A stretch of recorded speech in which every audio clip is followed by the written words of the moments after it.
Singapore is a world leader in coping with an aging population, but there is more to be done. This was noted in a paper titled A Longevity Agenda for Singapore, written by economics professor Andrew Scott of London Business School.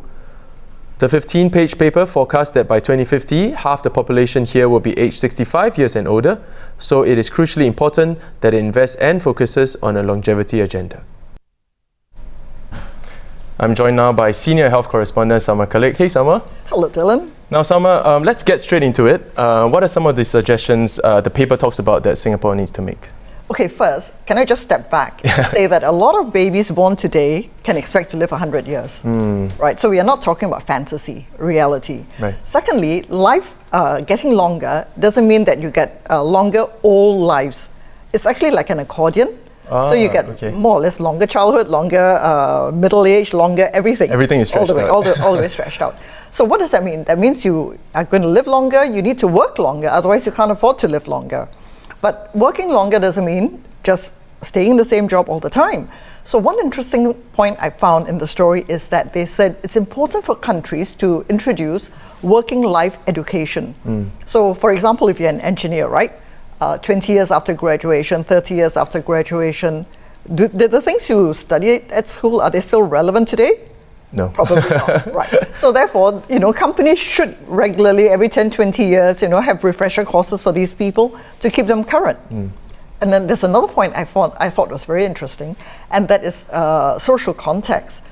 When people get older, you need to maintain your social contact. Some of them are singles, they may not have families.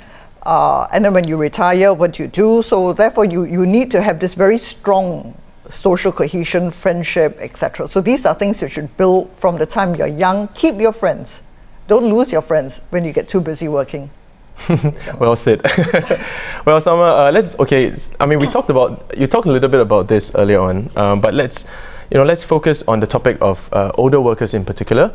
Now, how do we currently fare in terms of older workers that are employed in Singapore? Okay, there are two things, right? So the government is trying to make it possible for people to work longer, but a lot of people themselves don't want to work longer. They say retirement age should be 55 in my parents' day, maybe 60, 62. Why am I working so long?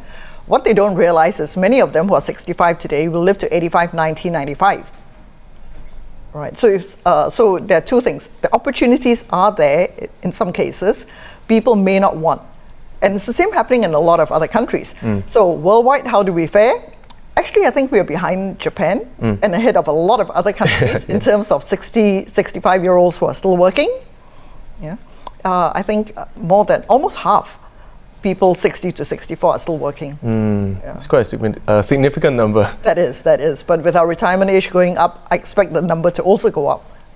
Well, thanks, Salma, for sharing and giving us some insight on this matter. Now, those were the top stories of the day. For more news and videos, do head on down to our website at straitstimes.com. And once again, I'm Dylan. Join us tomorrow for more stories on The Big Story.